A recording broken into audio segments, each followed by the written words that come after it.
Olá, meus irmãos, a paz do Senhor Jesus Cristo. Se você não me conhece, eu sou o pastor Rafael Viana e eu quero falar uma revelação com você. Não estou aqui para fazer sensacionalismo e nem para angariar inscritos. Eu já postei aqui uns 3 ou 4 vídeos sobre revelações que Deus me deu, com o intuito apenas de fazer um registro para as pessoas que acreditam. E o vídeo de hoje também diz respeito a isso. Eu vou falar sobre uma visão a qual Deus me deu da sexta para o sábado. Estou fazendo o vídeo aqui no domingo, mas da sexta para o sábado, exatamente um dia atrás. Deus me deu uma revelação. Foi assim, eu vou tentar ser bem breve para passar o recado para vocês, porque é tempo da igreja acordar, é tempo da igreja despertar. Eu tô vendo pessoas desviando porque estão dizendo que Cristo não voltará, que Cristo vai demorar. Essas pessoas são tão fracas em seu entendimento. Tá na hora de despertar. Quantas pessoas, quantas gerações de pessoas já não passaram pela terra esperando a volta de Cristo e morreram em Cristo e que Jesus ainda não voltou? Isso não significa que Jesus não vai voltar. Pelo contrário, Jesus está esperando se cumprir o tempo em que o Pai determinou. Então você, no primeiro lugar, só porque você ainda não viu a volta de Cristo, isso não é motivo para você desistir. Se você quer desistir por causa disso, então realmente isso só prova que o seu nome não está escrito no livro da vida. Segundo lugar, eu estou vendo pessoas que estão usando Deus como se fosse uma lâmpada mágica, usando entre aspas, porque ninguém pode usar ou manipular Deus. Mas eles veem Deus como um gênio da lâmpada, que ele faz alguma coisa e Deus vai abençoar ele aqui na terra. Essas pessoas perderam já a noção do transcendental, do que é a vida após a morte. Não esperam de Deus sobre a felicidade vindoura, mas querem de Deus apenas nessa terra e por isso são os mais miseráveis. Eu vou contar a revelação que Deus me deu. Eu estava num prédio muito alto, como se esse prédio estivesse no meio do mar. E esse prédio era tão alto, que eu via uma costa, um litoral de um país. E os prédios, era como se fosse Manhattan, alguma cidade, não sei, da costa ali dos Estados Unidos. E eu vi os prédios distantes, muitos prédios. E de repente eu vi uma onda, um tsunami que se erguia, levantava e destruía, devastava toda aquela cidade. Tinha uma pessoa do meu lado e essa pessoa, quando ela via aquilo que eu estava vendo, que nós estávamos nesse prédio, ela ficava desesperada e foi algo aterrorizador, era algo desesperador. E então tudo ficou escuro e eu escutava uma voz que me dizia: a besta que subiu do mar, a besta que subiu do mar, a besta que subiu do mar.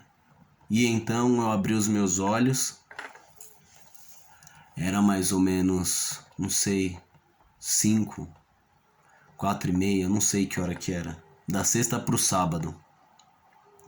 E eu vim aqui e li Apocalipse 13, que fala exatamente sobre a besta que subiu do mar.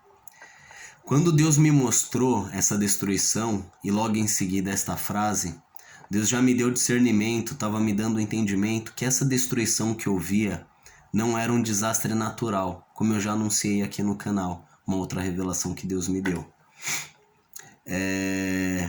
Mas era a destruição desta besta que ia se levantar. Aqui em Apocalipse 13, você vai ver que João ele está na praia e ele tem uma visão. Deus mostra para ele uma fera que sai do meio do mar, com 7 cabeças e 10 chifres. Esse ser, essa fera, os estudiosos acreditam que é uma aliança entre poderes políticos mundiais. Só lembrando que já existe o grupo dos G7, que são os países mais influentes mundiais. E também existe o G10 e o G20, enfim, eu não sei se é isso. Deus ainda não me falou acerca do que é, Deus só me mostrou isso. Que era um poder. E agora eu vou falar aqui o que João vê. João, ele vê essa fera que sai, e ele tinha o corpo de um leopardo, porque demonstra velocidade.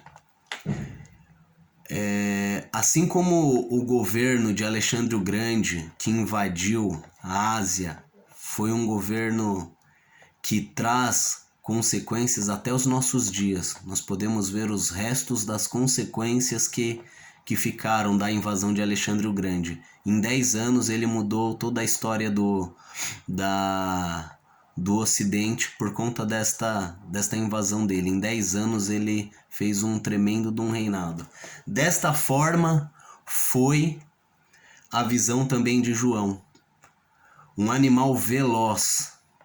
E lembrando que existe agora, em 2030, uma nova reunião da ONU que trata de coisas que impactarão mundialmente, tá? Irá influenciar a vida de todos os países. Enfim, além do corpo de leopardo, este animal, ele tinha boca de leão. Por que a boca de leão? Porque a mordida do leão é vista como a mordida mais poderosa do reino animal. E patas de urso também, porque a força do urso é vista como uma das forças mais poderosas no mundo animal. Se o que João está vendo representa uma aliança de um governo tirano, este governo será tão poderoso que ele será veloz, forte, não apenas em executar as suas leis e a sua vontade, mas em devorar, em destruir todos os que se opõem. E mais interessante ainda é que o dragão aqui relatado em Apocalipse 13, que é o diabo, dá o seu poder, o seu trono, o seu reinado para esta besta. Ou seja, é como, lembra no caso de José, que José governa o Egito no lugar de Faraó? Faraó dá para ele toda a autoridade. Da mesma forma, estou fazendo um paralelo para você entender, é aqui. Se o diabo dá o seu poder e o seu trono para esta fera, ou seja, esta fera que será a materialização do mal do diabo na terra.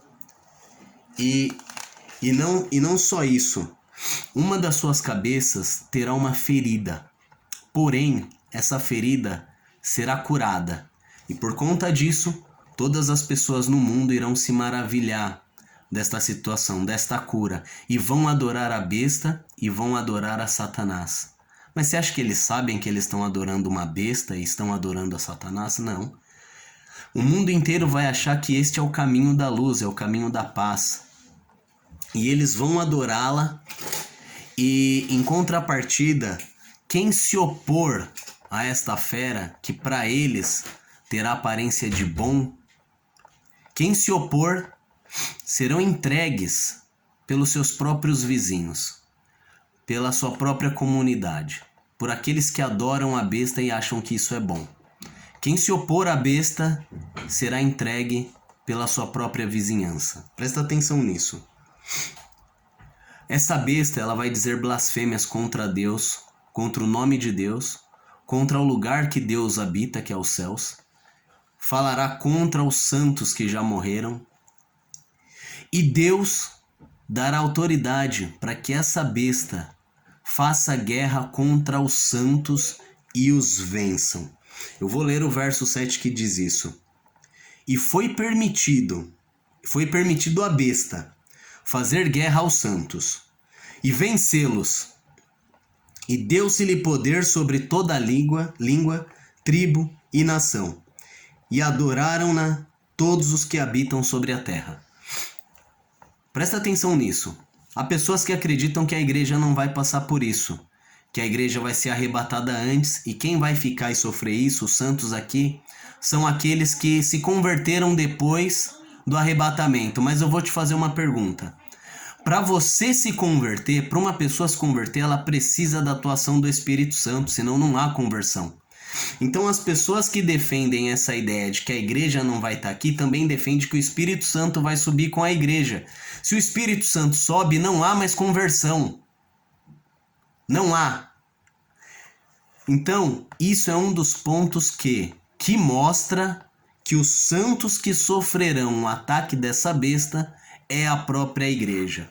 E agora eu vou te falar o seguinte: se você não estiver firme em Deus, se você estiver vivendo esse evangelho light, da prosperidade, dos louvorezinhos que falam apenas de como você é lindo e Deus vai te abençoar, de como você vai ser próspero, vai viajar e vai acontecer os milagres e todos os seus sonhos serão realizados, se é esse o evangelho que você vive, pode ter certeza, você não vai suportar o dia em que a besta se levantar.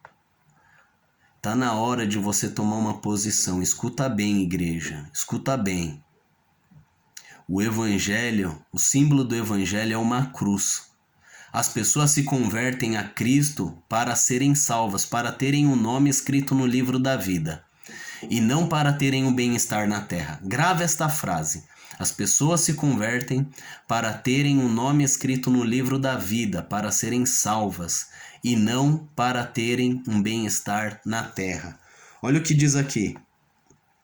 E adoraram todos os que habitam sobre a terra, adoraram a besta. Esses cujos nomes não estão escritos no livro da vida. Cuidado. Não desperdice a tua oportunidade. Deus te abençoe e medite nesta palavra.